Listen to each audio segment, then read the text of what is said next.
എന്തോ എനിക്കിത് അങ്ങോട്ട് വിശ്വസിക്കാൻ തോന്നുന്നില്ല. വിശ്വസിച്ചേ ഒക്കൂ. അണ്ണനും രാജകുടുംബമായിട്ടുള്ള ബന്ധം നിനക്ക് അറിയാൻ വയ്യാത്തോണ്ടാ. അപ്പൊ രാജാവ് ദാനം കൊടുത്താണെന്നാണോ അച്ഛനീ പറയുന്നത്?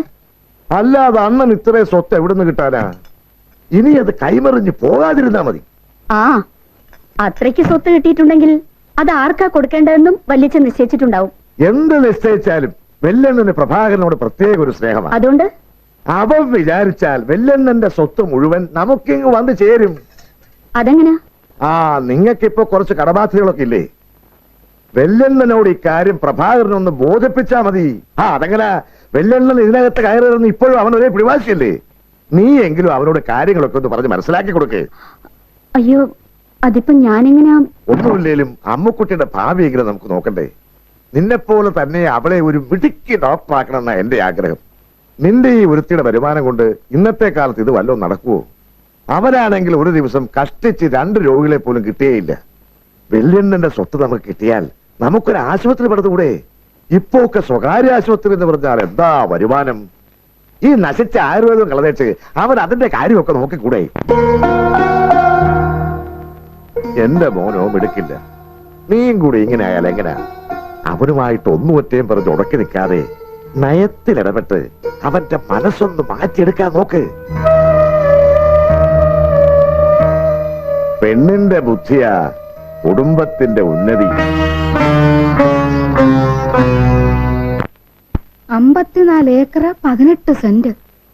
എന്നാലും എന്റെ ഗുരുവായൂരപ്പ, ഇത്രയും സ്ഥലം കൈവച്ചോണ്ടാണല്ലോ ആ കളവൻ ദരിദ്രവാസിയെ പോലെ നടന്നത്. ആ അറുമുഖൻ തമ്പി അപ്പൂപ്പന് പറ്റിയ കാര്യസ്ഥൻ തന്നെ. അയാൾ ഇപ്പോഴും ഒന്നും തുറന്ന് പ്രസ്താവിക്കുന്നില്ലല്ലോ. അയാളെ കൊണ്ട് സത്യം പറയിക്കാൻ ശ്രമിച്ചതിന്റെ വേദന ഇപ്പോഴും വിട്ടുമാറിയിട്ടില്ല. നാണമില്ലല്ലോ. വലിയ പോലീസുകാരനായിട്ടും അപ്പൂപ്പൻ എവിടെ ഉണ്ടെന്ന് കണ്ടുപിടിക്കാൻ ചേട്ടനെ കൊണ്ടായില്ലല്ലോ. ഒരു പോലീസുകാരന് നാണത്തിനേക്കാൾ വലുത് ആരോഗ്യമാണ്. അപ്പൂപ്പനെ അന്വേഷിച്ച് ഞാൻ ഇനി എങ്ങോട്ടുമില്ല. കിട്ടിയിടത്തോളം മതി. നകുല, നീ പുറത്തോട്ട് പോകുന്നെങ്കിൽ കുറച്ച് കുഴമ്പ് കൂടെ മേടിച്ചോ. ഇനി ആരും എങ്ങും അന്വേഷിച്ചു പോകണ്ട. നമുക്ക് അവകാശപ്പെട്ട സ്വത്തല്ലേ. അമ്മ എന്ത് വിട്ടിത്തേ പറയുന്നേ? ഓ പിന്നെ, നീ ആദ്യമായിട്ട് കേൾക്കല്ലേ? ഒന്നും മിണ്ടായിരിടാ. ആരും എങ്ങും അന്വേഷിച്ചു പോകാതെ ആരോഗ്യശ്രീമാനെ ഇവിടെ വരുത്തുന്നത് കാണണോ? അതെങ്ങനെയമ്മേ? എങ്ങനെയാണെന്നോ? നീ ഇവിടെ ഉള്ളയിലേക്ക് വെച്ച് നല്ലൊരു കോഴിയെ പിടിച്ചങ്ങ് അറക്ക.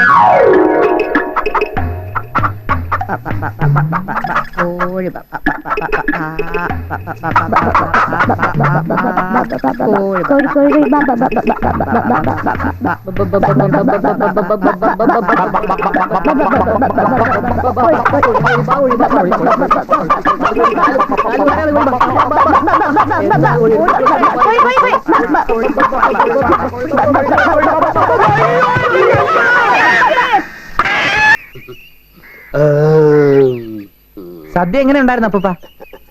എന്റെ പിറന്നാൾ ഇത്രയും കേമമായിട്ട് ഈ അടുത്ത കാലത്തൊന്നും ആഘോഷിച്ചിട്ടില്ല. പക്ഷേ ഒരു കുറവുണ്ടായിരുന്നു, അത് പറയാതിരിക്കാൻ പറ്റുകയില്ല. എന്ത് കുറവ്?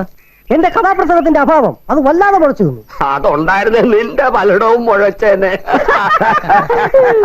അല്ല, സദ്യ കഴിഞ്ഞ സ്ഥിതിക്ക് അല്പം ഒന്ന് മയങ്ങണ്ടേ അപ്പൂപ്പ? മയക്കമൊക്കെ അവിടെ ചെന്നിട്ടും ആകാമല്ലോ. ടാക്സി വെയിറ്റ് ചെയ്യുന്നു, എനിക്കളിയാ, നമുക്ക് പോവാം.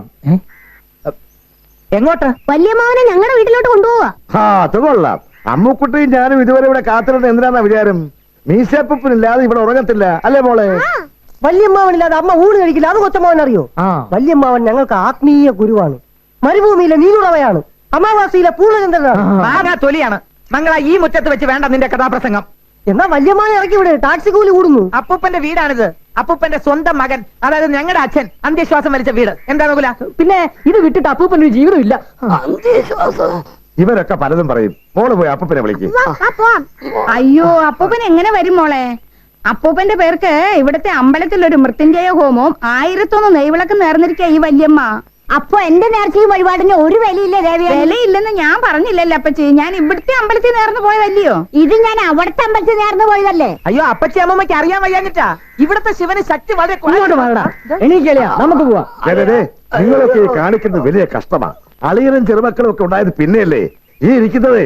ഒരമ്മയ്ക്ക് ഒരു അച്ഛനും ഉണ്ടായ എന്റെ സ്വന്തം അണ്ണനാ. അത് മറക്കരുത്. കൊച്ചളിയന അത് പറയണ്ട. വല്യണിയെന്ന് നിങ്ങളുടെ മരുമോള് വീട്ടിനകത്തിട്ട് വട്ട് കെട്ടിയത് നാട്ടിൽ മുഴുവനും പാട്ടാ. എന്റെ കുടുംബകാര്യത്തിൽ അളിയൻ ഇടപെടണ്ട. ഇടപെട്ടാ ഞാൻ എന്തോ ചെയ്യും? ഇതും ഞാൻ എന്തോ ചെയ്യാനാ? അതെ കൊച്ചമ്മാവാ, എന്റെ അച്ഛന്റെ ബോഡി വിമർശിച്ചാലുണ്ടല്ലോ ഞാൻ കൈയും കെട്ടി നോക്കി നിൽക്കത്തില്ല. അണ്ണന്റെ മുമ്പ് വെച്ചായി പോയി. ഇല്ലെങ്കിൽ ഇവിടെ വെച്ചുള്ള സംസാരം വേണ്ട. എവിടെ നിൽക്കണമെന്ന് അപ്പൂപ്പൻ തീരുമാനിക്കട്ടെ. അത് തന്നെ. അതിനെന്താ സംശയം? വലിയ എളിയനെ ഞങ്ങൾ കൊണ്ടുപോകും. അത് തീരുമാനിക്കേണ്ടത് നിങ്ങളല്ല. അച്ഛൻ എന്ത് തീരുമാനിച്ചു അത് പറ. ഓ വലിയ എളിയനെ ഞങ്ങൾ തന്നെ കൊണ്ടുപോകും. വെല്ലേണ്ടത് ഞാനേ കൊണ്ടുപോകൂ. ഒലത്തോടോ ഞങ്ങൾ എന്നെ കൊണ്ടുപോകും. എന്തായാലും കൊണ്ടുപോയി നോക്കിയേ. എന്നെ ചൊല്ലി നിങ്ങൾ തമ്മിൽ തള്ളരുത്. പലപ്പോഴും ഞാൻ നിങ്ങൾക്കൊരു ഉപദ്രവമായിട്ടുണ്ടെന്ന് എനിക്കറിയാം. കുടുംബത്തിൽ അള്ളിപ്പിടിച്ച് കിടക്കാനുള്ള കൊതി കൊണ്ടാ ഞാൻ അടിച്ചടി കയറി ഇറങ്ങിയത്. വാർദ്ധക്യം എന്ന് പറയുന്നത് രണ്ടാം ബാല്യവാ. എല്ലാവരുടെയും സ്നേഹവും ലാളനയും വീണ്ടും വേണ്ടി വരുന്ന സമയം. വൈകിയാണെങ്കിലും നിങ്ങൾ എപ്പോഴെങ്കിലും അത് മനസ്സിലാക്കിയല്ലോ, എനിക്ക് തൃപ്തിയായി. എനിക്കൊരു വിഷമമേ ഉള്ളൂ, പ്രഭാകരന് ഹേമലതയും കൂടെ വേണമായിരുന്നു. അവൻ എന്റെ മുഖത്ത് നോക്കാൻ കുറച്ച് വിഷമം കാണും. സാരമില്ല, കാലം അത് മാറ്റിക്കോളും. ഞാൻ മരിക്കുന്നത് വരെ ഈ സ്നേഹവും സന്തോഷവും നിലനിൽക്കണമെന്നാണ് എന്റെ പ്രാർത്ഥന. നിങ്ങൾ ഇന്ന് മറിച്ചൊരനുഭവം ഉണ്ടായാ ഇനി കളവനത് താങ്ങാൻ പറ്റില്ല. അതുകൊണ്ട് ഇനിയുള്ള കാലം കാശി പോയി ഭജനം ഇരിക്കണമെന്നാണ് എന്റെ തീരുമാനം.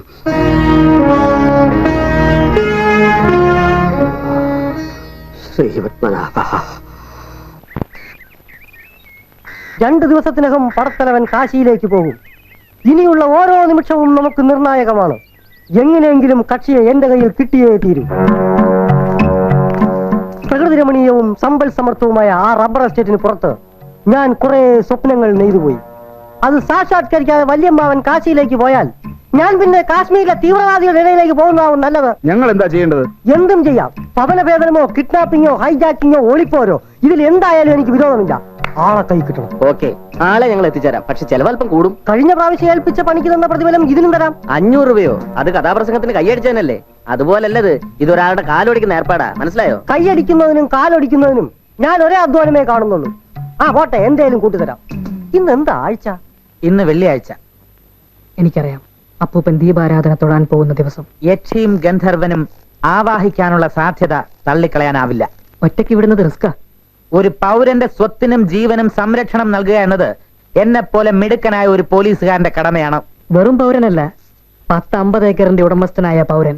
വെറും 50 ഏക്കറല്ല, 54 ഏക്കർ 18 സെന്റ്. അതുകൊണ്ട് സെക്യൂരിറ്റി സുശക്തമാക്കണം. ഞാൻ റെഡി. ഞാൻ എവർ റെഡി. നിങ്ങൾ എന്തിനാണ് മക്കളെ ബുദ്ധിമുട്ടുന്നത്? ഈ അപ്പൂപ്പനെ ഒറ്റയ്ക്ക് അടക്കാൻ ഒരു പ്രയാസവും ഇല്ലെന്നേ. എന്നാലേ അപ്പൂപ്പനെ ഒറ്റയ്ക്ക് വിടാൻ ഞങ്ങൾക്ക് ഇത്തിരി പ്രയാസമുണ്ട്. ചേട്ടൻ ഉച്ചക്കത്തെ പ്രാദേശിക വാർത്ത കേട്ടോ? ഇല്ല. അതിൽ പ്രത്യേകിച്ച് എന്തെങ്കിലും വിശേഷമുണ്ടായിരുന്നോ നകുല? കാശിയിലിപ്പം ഭയങ്കര ചൂടാത്രേ. 52 ഡിഗ്രി. 25 പേര് ചൂട് കൊണ്ട് മരിഞ്ഞു. മരിച്ചു. ആ 25 പേർക്കും മോക്ഷം കിട്ടി കാണും. കാശിയിൽ വെച്ച് വിയർത്ത് മരിച്ചാലേ അത് ഒരു പുണ്യമാണ്.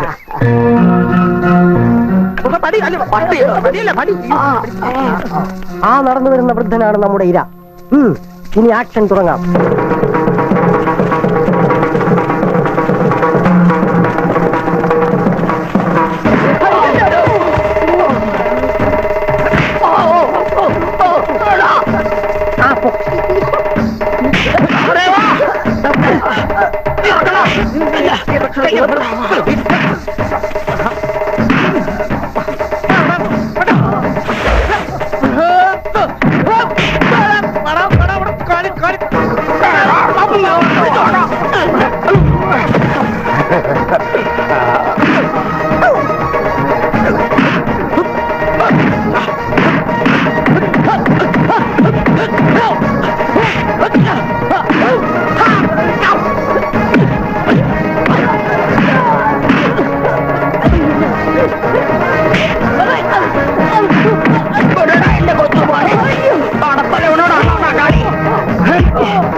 FIR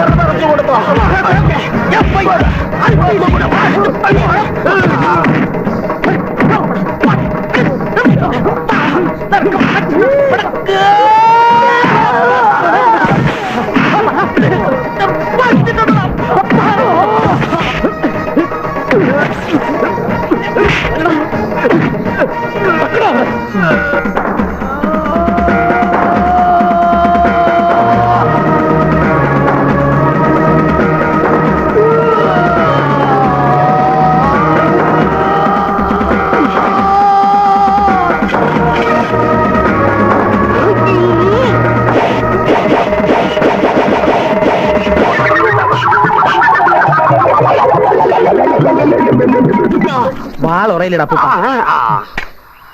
ആരാടാ ഇന്നതിനൊന്നുമാരെ? ആരായിരുന്നാലും അപ്പൂപ്പ, ഇന്നേക്ക് 3-ാം നാള് ഈ ഗുണ്ടകൾ അയച്ചവന്റെ ലിവർ ഇടിച്ച് വാട്ടർ ആക്കി അവനെ മർഡർ ചെയ്ത് അവന്റെ ബോഡി ഞാൻ പോസ്റ്റ്മോർട്ടത്തിന് അയക്കും.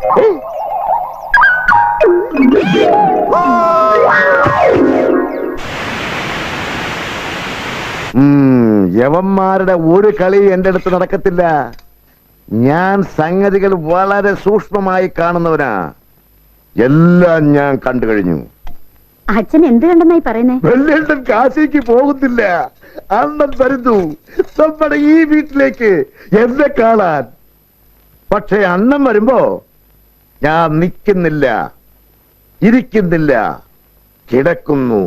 ഒരേ കിടപ്പ്, സ്തംഭിച്ച് കിടക്കുന്നു. നിങ്ങൾ ഡോക്ടർമാർ ഇതിന് എന്തോന്നാ പറയുന്നേ? പാരാലിസിസ് ആണോ അച്ഛൻ ഉദ്ദേശിക്കുന്നത്? ആ, എന്തോ ഉണ്ടെങ്കിലും ആട്ടെ, പക്ഷെ 2 കാര്യങ്ങൾ മാത്രം സ്തംഭിക്കുന്നില്ല. അണ്ണനോട് മധുരമായി സംസാരിക്കാൻ എന്റെ ഈ നാക്ക്, അണ്ണനെ കൂടെ കൂടെ കെട്ടിപ്പിടിക്കാൻ എന്റെ ഈ 2 കൈകൾ. അച്ഛൻ എന്ത് ഭ്രാന്തായി പറയുന്നേ? ഇപ്പൊ എന്തെങ്കിലും ഒന്ന് ചെയ്തില്ലെങ്കിൽ എല്ലാം കൈവിട്ടു പോകും. വെല്ലെണ്ണം കാശിക്കും പോവും. അങ്ങനെ എങ്ങാനും സംഭവിച്ചാൽ നിന്നാണ് മോളെ എനിക്ക് ശരിക്കും ഭ്രാന്ത് വരുവേ.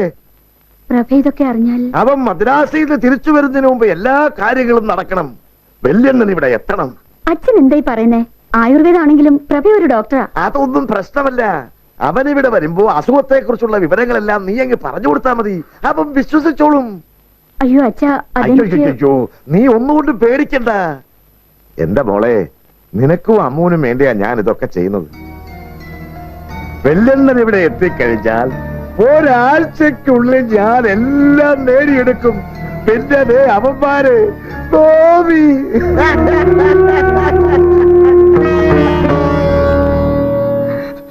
എന്റെ ശ്രീപത്മനാഭ, 2 കാലം തളർന്നു.